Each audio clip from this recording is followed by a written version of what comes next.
নদিয়ার বেথুয়া রেলগেটটা দিনের বেলায় সাধারণই লাগে, হইচই, বাজারের ভিড়, ট্রেনে সিটি। কিন্তু রাত নামলে সেই জায়গাটাই অদ্ভুত নীরব হয়ে যায়। লোকজন বলে এখানে মাঝরাতে টেনে কাটার মানুষ দেখা যায়, যাকে নাকি বহু বছর আগে এই রেলগেটেই দুর্ঘটনায় মৃত্যু হয়েছিল। ঘটনাটা প্রায় 10 বছর আগের।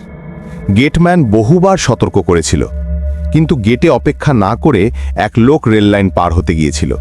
ছুটে আসা ট্রেন তাকে টেনে নিয়ে গিয়ে কাটিয়ে দেয়। সেই দিন থেকেই রাত বাড়লে রেলগেটের চারপাশে অদ্ভুত আওয়াজ শোনা যায়, লোহার চাকা ঘষার মতো শব্দ আর সঙ্গে অস্পষ্ট চিৎকার। একদিন রাত প্রায় 12:30টার সময় অরিন্দম নামে এক যুবক বেথুয়া বাজার থেকে বাইকে ফিরছিল।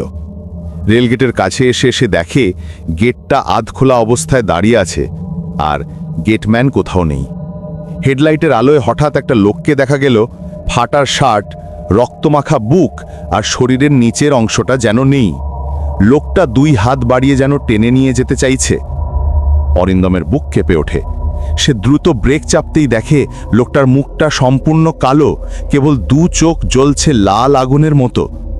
লোকটা ফিসফিস করে বলল, থামিস না, আমার সঙ্গে আয়। হঠাৎই ট্রেনের সিটির মতো শব্দ বেজে উঠল, কিন্তু আশেপাশে কোনো ট্রেন নেই। বাতাস কেমন ঠান্ডা হয়ে যায়, বাইকের ইঞ্জিনও বন্ধ হয়ে পড়ে। অরিন্দম মরিয়া হয়ে কিক মারতেই হেডলাইটের আলো ঝলক দিয়ে ওঠে, আর মুহূর্তেই লোকটা উধাও। দূরে কেবল রেলের উপর লাল দাগের মতো কিছু একটা দেখা গেল। অরিন্দম প্রাণ করে বাড়ি ছুটে যায়।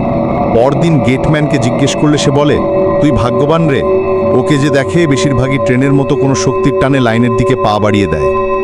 এরপর থেকে অরিন্দম রাতে ওই রেলগেটের দিকে আর কোনোদিনই যায়নি, কারণ সে জানে বেথুয়ার রেলগেটে আজও টেনে কাটার মানুষ ঘুরে বেড়ায়।